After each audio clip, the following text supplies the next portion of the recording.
Hello pretties, welcome to Buster Reels. So today I have a kind of video that I haven't filmed in a long time, which is a get ready with me. Essentially, I just feel like I haven't really enjoyed my makeup. I've been kind of rushing towards work or whatever, which is when I usually wear makeup, and I haven't really worn much makeup the last couple of weeks. Part of it was because my skin was in such a bad shape, and part of it was because I just didn't have time to really do my makeup. So I figured what I needed was to have a sit down and just enjoy it and take my time doing my makeup. I just realized I left my mirror underneath my camera, so BRB. Okay, we're just gonna get started. I do feel like it's a little dark. I have my light on, but it still feels dark. It's very gloomy outside. So, where did I put this thing? I know I put it somewhere. Where's my... Oh my gosh. Here it is. I'm gonna do a combination between project pan items and favorite items. I really just want to enjoy my time.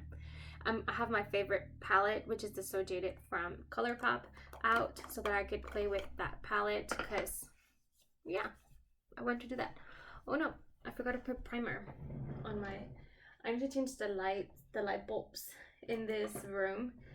I think that's what's adding to how dark it feels in here, but I don't have a lot planned as to what I want to talk about today, which is probably a mistake to do that before you see it on camera. I know for sure I want to talk about two things. One of them is as you guys know, I've been struggling with my weight for a while, and I feel like I haven't really been trying, or I don't have a good structure. So I decided to buy this from Blogilates, which is the fit journal, and it's a 12-day challenge. So I want to talk about that later. First, I wanted to speak about is, Blockbuster season's out. It's summer Blockbuster time. Movies have been coming out left and right, and I just want to talk about it. Let's have a good time. Let's see. I feel like there's a couple of movies that I want to discuss. Recently, I saw a movie last Friday, which is the new Spider-Man movie, Into the Spider-Verse? I can't remember what it's called, but it's the second of the Miles Morales movies. And so kind of just want to talk about that. I also, the weekend before that, I saw the new Little Mermaid movie, which I have a lot of thoughts about that one. And then we have, let's see, the Fast and Furious movie, the X10, I think it is now. Which, oh Lord, I can't believe there's another one coming, because it's funny, 2 out of the 3 movies I've mentioned so far, they've left it in a cliffhanger. So for sure it's going to be another movie. Except for The Little Mermaid, because, well, we all know how that ends. I guess we can say that. So no surprise there. But yeah, I don't know. I don't like that there's so many. The one for the Spider-Man, I was really annoyed with how they left it. Really frustrated with how they left it. Just because, I don't know, I wasn't expecting that. The one for the Furious, or the Fast and the Furious, the 10th movie or whatever, I could have given it or taken it. If there was a cliffhanger, it is what it is. It's no big deal. Need a big fluffy brush. That's a good one. I have no idea what I'm going to do today. I just know I wanted to use this palette because it's been majorly neglected. I've recently saw the what's it called? The Yucca palette from Natasha Denona, and it's been calling my name. So I feel like I should do something in that color story. So they have these colors here, and then this one's right here, in that same color family. So I think I'm gonna try to do that. I'm gonna start with Royal Jewels just because it's a little lighter, just to create a little transition into the shade. But what's it called? Geodude, I think it's called. That's the one that I'm gonna go mostly with. I just wanted a little transition here. I guess I could have gone into the other shade first and it wouldn't have been a big deal, but Oh well, alas, here we are. Anyway, what I was, and then does Aquaman, not Aquaman, the oh gosh, I lost my train of thought. The it has Jason Momoa in it. No, it doesn't. Ant-Man, holy bejesus. That was that was before the summer season, so I guess I won't mention that one. But I did see it too. And I have thoughts if you guys want to talk about it. But anyway, let's start out with the Fast and the Furious because I guess that one kind of came first. I'm not going with that Geodude. And it definitely has that color that from that undertone from the Yucca palette because that Yucca palette is tempting me. It's tempting me a lot. I really want it. Like, that's my color story in a nutshell if there ever was a color story for me. I love it that it's like neutrals, but it's like olive neutrals because I have really strong olive undertone. So those are the kind of shades that really work really well for me. Do I want to do a halo eye or a smoky eye? I'm just gonna put it in the inner corner because even if I do a smoky eye, this will just get covered up. So I guess it doesn't really matter. But I'm just bringing Geodude into the inner corner as well. Alright, so first off, let's just admit it. There was no need for there to be a 10th movie. Like, there was no need. I'm really bothered by the fact that they never showed me as kids. Like, I don't know why that bothers me so much. Because they show Brian as a child or more grown up, but they don't show, what's it called? They never show me as kids. Like, they mention them, and they did show them once in that last movie that Brian Walker was in, but they haven't shown them since. Also, is anybody else confused as to why Dominic's kid is darker? Like, he's black? I'm like, because what's her name? Elena was pretty light skinned, and granted, a lot of Brazilians and South Americans have a lot of African in them, but she didn't look like she did. So I'm just confused, like, the genetics of this. And I always thought that the Torettos were a blend of, like, Italian Hispanic somehow, because apparently they have family in Cuba because of that one movie. I guess Toretto had a cousin that lived in Cuba. I'm just confused as to what this kid's ethnicity is and how it ties with the Torettos. I want to know what the Toretto's ethnicity, like, family tree looks like, because I'm so confused. Just, like, very confused. I don't know what they're supposed to be. I'm not sure what language they're supposed to be. They apparently have family fucking everywhere, and you're not sure who isn't blood related. So I'm just confused. It sounds racist. I'm not trying to be racist. I just want to know what it is. That's it. Even if it's a blend of a bunch of different things, but that's what a lot of Hispanic people are. I mean, we're all mestizos, and that's perfectly fine, you know? I'm just confused by the kid's ethnicity because it doesn't look like the mom or the dad. So how does that work? And let's be honest, all of the Torettos, born Torettos, look very white. They look white. So I'm confused.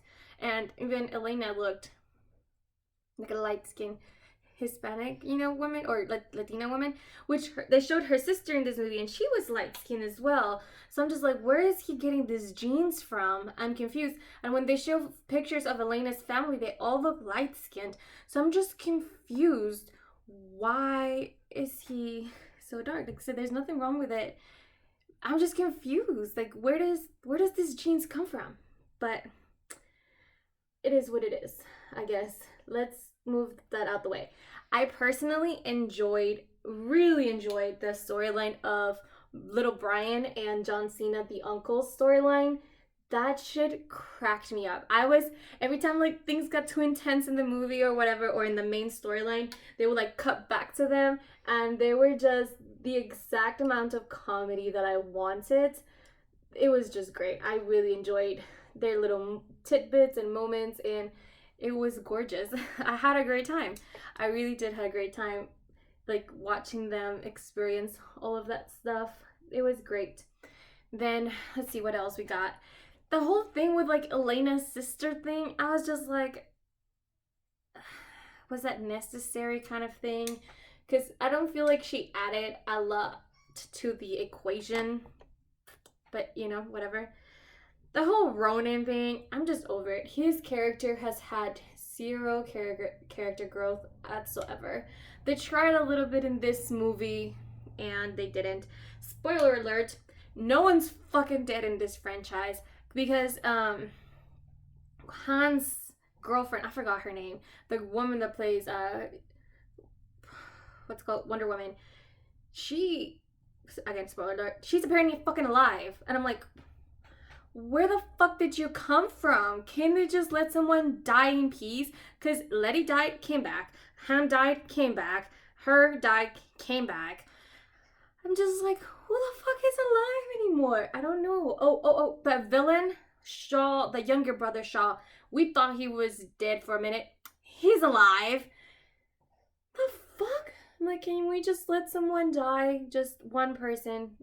Can just one person die? That sounds awful, but I don't know how else to say it. It's like, I feel like it takes away from some of the, you know, events from previous storylines when they do things like that. But it is what it is, I suppose. Okay, if this is not giving you guys Yuka vibes, I don't know what is, because this is everything.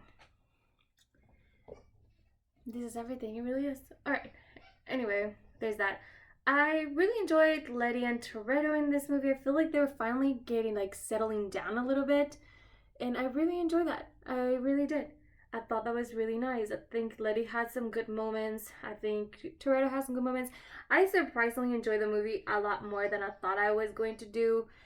I did think with, like, the whole agency thing, I'm like, they're doing too much. They're just doing too much, like, because a lot of the characters that they introduced in the past were government agencies, like The Rock and what's his name, Mr. Nobody and Little Nobody, whatever. Now Brie Larson's his daughter all of a sudden, and there's this random guy, by the way, really good looking, who all of a sudden is just in the agency, and he was against them, but now he's towards them, and I'm just like, how? Who has come? What is happening with the agency and there's all these government entities? Because they were a mess. Oh gosh. They were an absolute mess. And that was unnecessary. I will say though, I thought it was well acted. I thought the storyline made sense. I loved that it was an old villain that they didn't know was their villain. Hold on guys, I need to drink some water. Okay. Because if you didn't know, this whole storyline is tied up to Fast 5. And that's not a spoiler. They literally tell you that in like the first 5 minutes of the story. They kind of tell you where Jason Momoa, how he's introduced into all this character. And he's Airman's, I can't forget his name. The Brazilian drug lord or gang lord, whatever, from the Fast 5 movie where Elena, they first introduced Elena from. That's where he comes in. Anyway, that being said, I really, that brings me to my favorite thing of this movie. Jason Momoa fucking killed it. And we've seen him, like, we see his personality shine through, but he absolutely kills it as a completely sociopathic, not quite 100% there, a little, obviously has violent tendencies kind of situation. I just really enjoyed him and his character. It reminded me a little bit of like the Joker, but more realistic and not so comic book-y, if that makes sense. Not to say that you'll ever run into somebody like that, but it just had a more, I don't know, it had a more realistic feel to it. Look at that, guys. I hit pan on this and I bought it just earlier this year. I didn't think I was using it that much because I've been trying to use my other one, my other color corrector, because I need to finish those and keep repurchasing this one because I do like it. And I think besides the Clever Effects one, this is my second favorite color corrector. Although I think this one's a little bit better. I like the formula of the other one a little more. Besides the point, I really like it. It's just really expensive. There's not a lot of product and the packaging's really thick. So, you know, improvements could be made. But that's besides the point. All right. What I was trying to say is, what was I trying to say? Anyway, that's everything I want to say, I guess, on that movie, because we've got a lot to cover and not a lot of time left. So I guess we should do that. Let's do this. Alright, sorry, I was trying to take out my foundation, so if the camera shaked a lot, sorry about that. And let's see, what else we got going on? Little Mermaid. They changed some of the lyrics in some of the songs. They added a song for Prince Eric, which I will say, out of all the princes, Prince Eric is my favorite because it's the only one that actually gets to show some sort of personality. Because all of the other princes in all the Disney movies, I feel like they're all quite shallow and one-dimensional. But this one, he's my favorite. He really is. So I was quite excited to see this, and they gave him his own solo song, which I thought was pretty good. I think it was strange that he's adopted now, but I mean, it's fun. It is what it is. But it kind of they kind of opened like a new set of storylines that could go off of that. I could definitely see them do a prequel where he renounces his title. Like, he doesn't want to be a prince. And I don't remember in the original him not wanting to be a prince. But granted, the original one was very short movie, and this one was quite long. But that's besides the point. I thought Melissa McCartney did a pretty good job. She was okay. She had one of my favorite songs in the whole movie, which was Poor Unfortunate Souls. That's the one where I caught that. I caught those lyrics changed immediately. There's a lyric in the original song that goes something along the lines of, you have your pretty face. This, because he's complaining I don't have my voice kind of thing. It's look at your body like that. I'm like, I get it, Disney. I can pronounce Disney. Correct? You know what I'm trying to say. I get what you're trying to do. I get it. It's not appropriate for audiences. Fine. But they definitely changed the lyrics, and I'm like, it was noticeable. Because that was one of my favorite lines that she says, because in the original animated movie, she says it, and she's does this weird body movement when she does it too, and I don't know, I thought it was funny even while growing up. So yeah, they changed some of the lyrics in Poor Unfortunate Souls. Also, when Ariel tries to go and stop them, it's a wedding, and this one was an engagement party.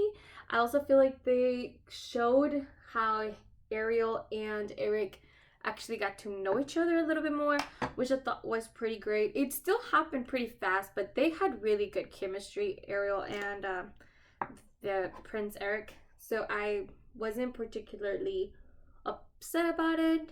I thought it was very intricate how they showed her being confused by all the new things that she saw, and I thought that was really interesting. I really enjoyed that. I really enjoyed Aquafina's voice in this movie as a seagull. I mean, the character itself is still annoying as hell, and out of all my characters on the original Little Mermaid movie, this one, it's still one of the most annoying. That doesn't take away from it, but it was less annoying this time around. I thought it was strange, though, that the bird was underwater for a really long time. It's just one of those little things that kind of takes you away from the movie. I do think that we got to see a little bit more of the sisters, and I enjoy that quite a bit, but I wish I would have seen more of the sisters, because they had some people, they had some big names that were playing some of those sisters, and we didn't really get to see them much. I wish we would have seen more of the sisters, because they, like I said, we really didn't see much of them at all. Let's see, what else? Overall, it was fine. I like some of the things that they added, but I don't know. It didn't stand out to me. It really didn't. I'm trying to think of other things that I want to say, but I can't. I don't know. Okay, the underwater CGI, very noticeable. I just want to put that out there. If you were curious about the CGI, if it was good, it's not that it wasn't bad and it didn't feel animated. It's just that it was very, very strong. Oh, I just remembered. They made some major changes to the end, the final battle between Ursula and King Triton. and Ariel and Eric involved in all that stuff. Yeah, they make some major renovations to that fight scene, which some of them I liked, some of them I didn't, but you know, to each their own, I guess. Overall, not too bad, not too bad at all. Okay, let's just move on to the final movie that I wanted to talk about, which is Spider-Man. Which I will say, out of the 30 movies, I thought all 3 of them were very good. I did not not have a good time at any of those movies at all. I will say The Little Mermaid, I was hoping to like it a little more, and I will say that the more I think about it after the fact, the less and less I like it. But I remember walking out of that movie theater and thinking, I enjoyed myself. But the more I think about it, I'm like, the more I could nitpick and nitpick and nitpick and nitpick for eternity, because there's a lot to nitpick. But overall, the essence of the movie was pretty good, and I will say the chemistry between the 2 main actors was just very strong. They really nailed it at that. And Fast and Furious, I ended up liking it a lot more than I thought I was. It was definitely too long. Like, it was, you could just knew that it should have been about 20, maybe 25 minutes shorter. Overall, though, I enjoyed it. I enjoyed it more than I did the last 2 films, which that should tell you something. And I'm really excited to see the last installment. I just feel like there's too many new characters that they introduced in this last 2 movies, where it's gonna make it a little more difficult to like really fall for the new characters, because there's not a lot of time left, and I just, there's too many characters. That's really what it comes down to. I thought this storyline was fine. I really enjoyed the storyline, to be honest, and I thought it made sense for once. And let's not mention the whole Hawks and Jogs, I don't know, the little spin-off they had. That was strange. I'm just glad that it was never mentioned in this movie at all, and let's keep it that way. It was so strange, that thing. And they never mentioned his sister, Shaw's sister. So I don't know. Overall, I enjoyed it a lot more than I thought it is. It was too many people in that movie. That's really what it is. And Spider-Man, out of all of them, absolutely my favorite. I will say the storyline, very good. I do want to say, trigger warning, if you have epilepsy, I don't think this is the movie for you. And I feel like this should have been an epilepsy warning for this movie, and I'm actually quite surprised that they didn't. It kind of felt similar to like The Incredibles 2, where they ended up putting a warning like after the movie had come out. But I feel like there should have been a warning pre-movie. But yeah, there were some things where I'm like, I definitely can see somebody that epilepsy could potentially get triggered by some of the lights and the flickering and all that stuff that was going on. It was actually intense, and I don't have epilepsy, and even I felt that it was a little too intense. Oh no, it's not blending. Okay, there you go. Oh, that was scary. Okay. Anyway, what I was trying to say. Actually, I'm gonna do my under eyes real quick, because it's gonna be hard for me to talk and do at the same time, so BRB. Okay. Since I was already off camera, I figured I might as well do my mascara as well. So that's done. Okay. So I was thinking that I need a little something on the outside. Maybe like a slight wing. But as you guys know, I don't really own eyeliner. So I just use shadow. So I don't know how this is going to work out, considering that I already put my mascara on. Kind of thought this after the fact that I needed a little something. I don't know. We'll see. Anyway, so Spider-Man, I really enjoyed that movie. I did feel like it was too long. I think it was like 2 hours and like, it was like 2 hours and 20 minutes. It could have been solid 2 hours, and I think it would have still addressed the same issues. I really enjoyed how it talked a lot more about, about their lives as actual individuals, not just as spider people. I love that they showed Gwen in her home universe. I thought that was really great. I really enjoyed the actual like spider universe that they showed as well. I thought that was really nice. I thought that was great, actually. Sorry guys, this is hard concentration. You know what? It is what it is. I think I added enough to make it worthwhile. Okay, I think I'm gonna go with a mixture of that Geodude and that olive green.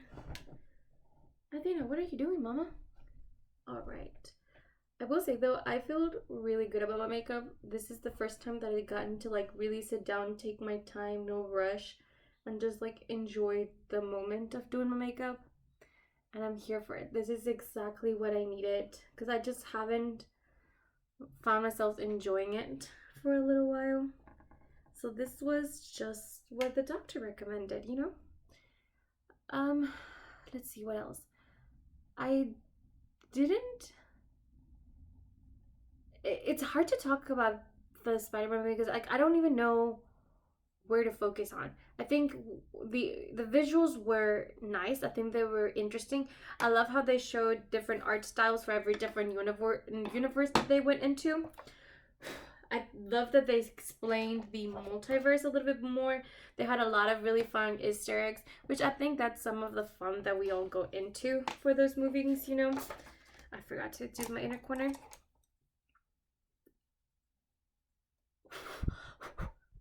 Wrong one. I think that's a lot of the fun of what we go into those kinds of movies to watch the Easter eggs. And I think they nailed it in a lot of those. So overall, that was really fun. I thought the art style was fun. I thought the storyline was even fun. And I think some of the twists at the end that they try to surprise you with, I felt like they were predictable.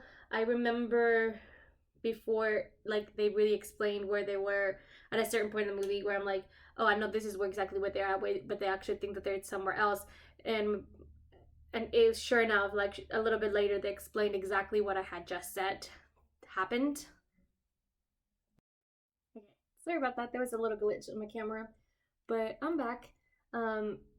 Anyway, some of, like I said, that what the things that I noticed, they told us, you know, so some of those were predictable to a degree, but it didn't take away from me enjoying the movie. And there was one twist where I'm like, I mean, I guess it makes sense and I could have seen it coming. I was just hoping that it was this kind of scenario instead. But overall, I really enjoyed the movie. I thought it was fun. I think they had a similar situation as the Fast and the Furious movies where they just had too many characters and they were trying to just introduce them all at once. And I think that it did take a little bit away from the movie itself.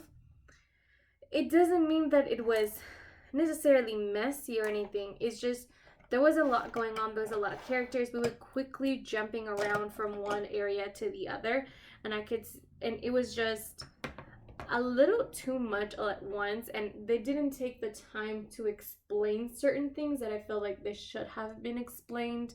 And then there's certain things where they over-explained where I don't think was necessary to over-explain, and I think it was hard for them because there was so much going on. They had to essentially pick their battles. What were they going to focus on explaining and what just really wasn't worth it? Because I get it. Some of the things that I had a lot of questions about were unimportant or inconsequential to the main plot line of the story. So yeah, I get it. But I would have much rather explore that a lot more than some of the things that I felt like they really hammered in. And I was like, that was unnecessary. I didn't care enough about this to spend so much time on this one thing, you know? So it was a little bit of that situation.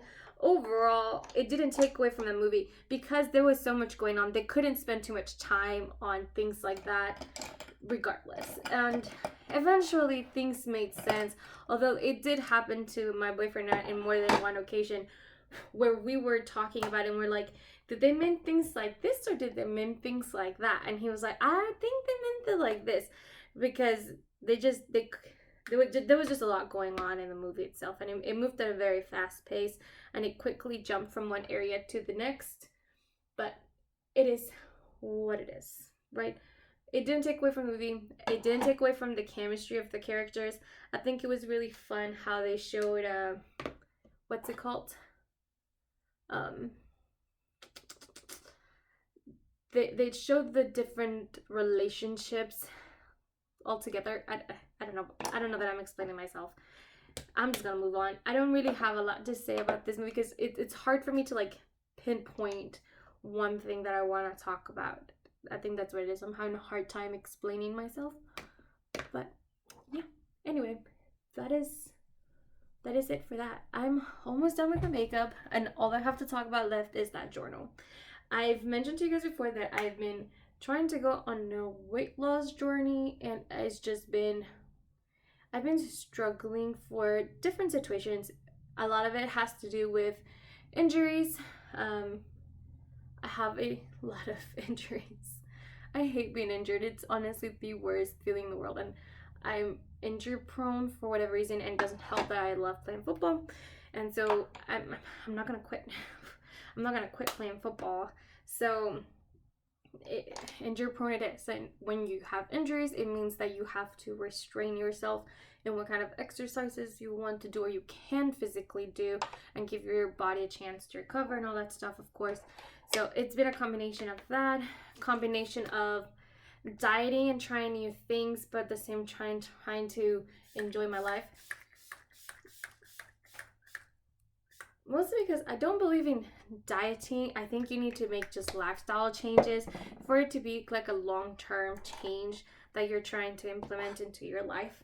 And I just felt like I've been struggling with my habits. That's the best way I can say it. My habits have been failing me. And that's why, and I've tried a lot of different things, and it's not to say that things don't work. It's just that I'm making like a lot of adjustments that I know would not be sustainable long term. Like, for example, I tried Noom, and the whole thing with Noom is that they want you to try more water-based, what's it called? Diet. They want you to change because water makes you feel fuller. The thing about water-based foods in general is that they only make you feel full for a short period of time. So I find myself eating, feeling full, and then I'm like, okay, I'm good. I can step away from the food and I'm good. But then within like an hour or two, I'm feeling hungry again. And I know it's a matter of me being hungry and not being thirsty. And that's something they talk about. It's like, are you actually hungry? You're not just not drinking enough water. I'm like, I drink plenty of water. That is not the problem. I am feeling hungry. And it doesn't help that I naturally burn a lot of calories.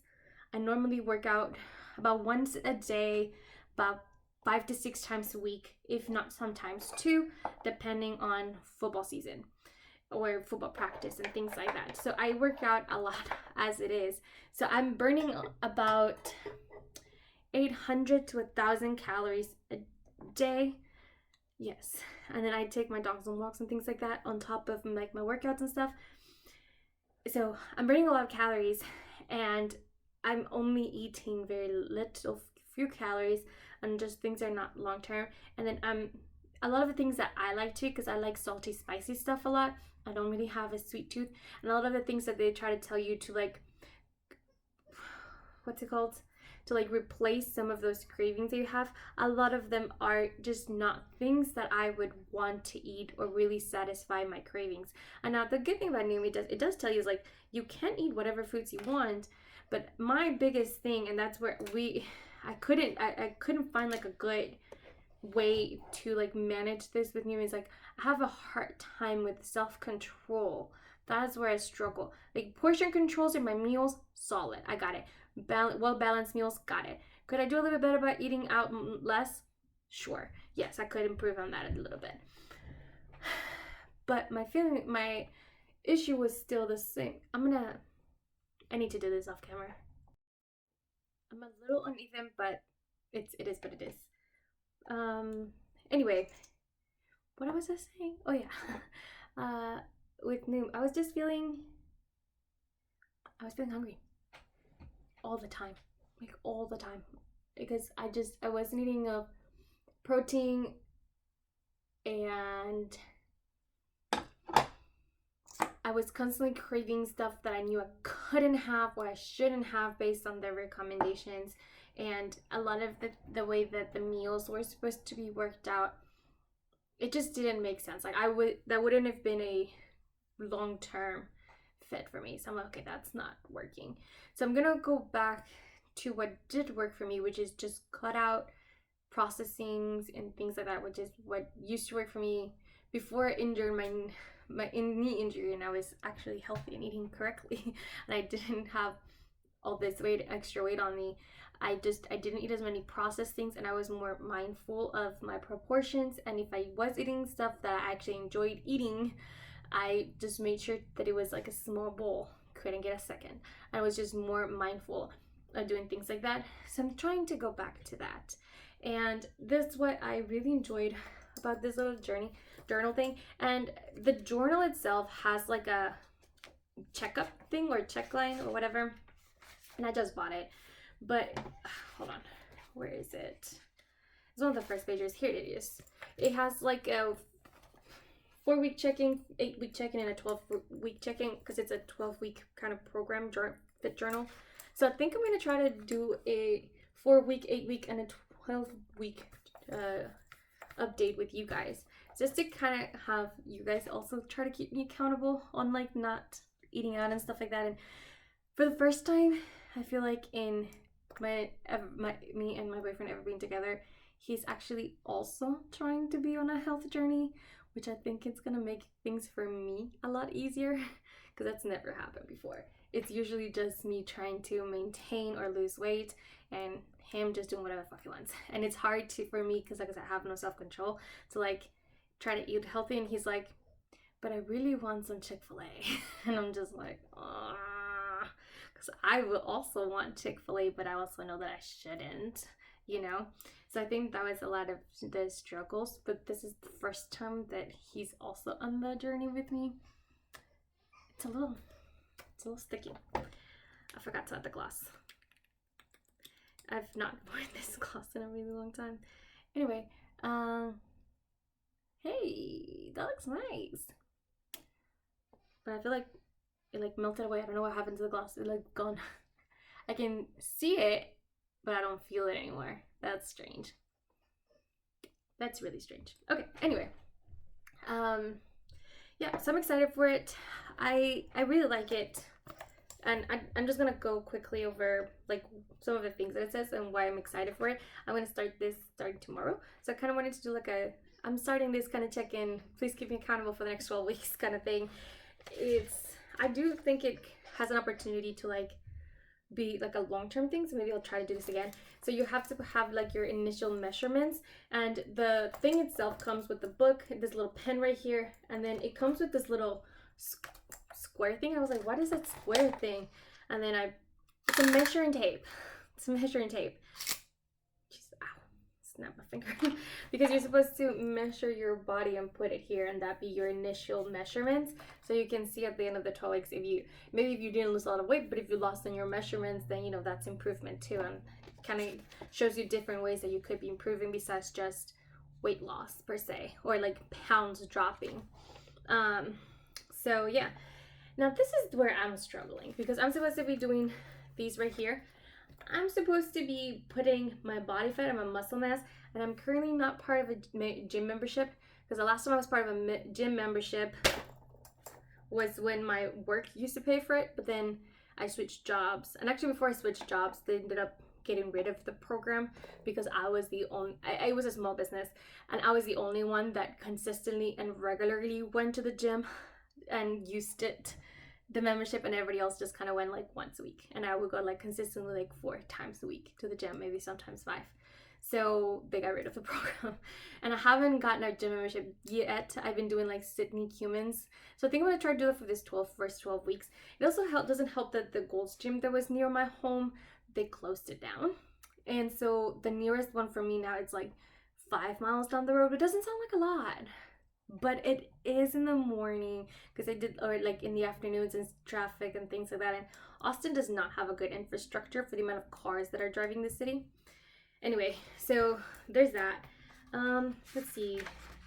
It has a thing for you to put like inspirational quotes on it. It has like your goals and like what are your restrictions going to be for your nutrition plan, so I have to fill all that in. Let's see what else we got here.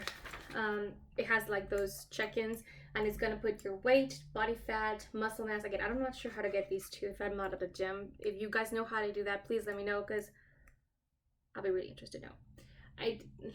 I do know I have a high muscle mass because I do a lot of weightlifting but outside of that, I don't know what it actually is. And then you have your measurements for your chest, arms, waist, hips, and legs. Then it has like all the days, which I already put it down. And then it tells you like your every week it tells you like what your weight, body fat, and mass muscle was, and then it makes you see what the difference is from week 1 to week 2 changes, and then your change from day 1. So I like that it's as the change from day 1 part, because I feel like it keeps reminding me, okay, maybe this wasn't a good week for you, but you still look how far you've come from day 1. I really enjoyed that. I thought that was great. It has a little chart. I'm probably not going to use this, but there's that. And then it has like a little list for you to do like your grocery shopping for the week, like what you need to buy and stuff. And when you actually go, and it has a page essentially for every single day. You select what day it is, has the date, the time you went to bed, what time did you wake up, how many hours you slept. I think that's good. A lot of people forget that you need sleep to be able to also lose weight. It has your feeling, any notes, total grams from your meals, how many calories you took total. Here you write down your actual breakfast, lunch, dinner, and snacks. Keeps track of your water intake as well. I thought that was great. And then it tells you like what workout of the day you did and what it focused on and whatnot. I think that's great. So I can include that as well.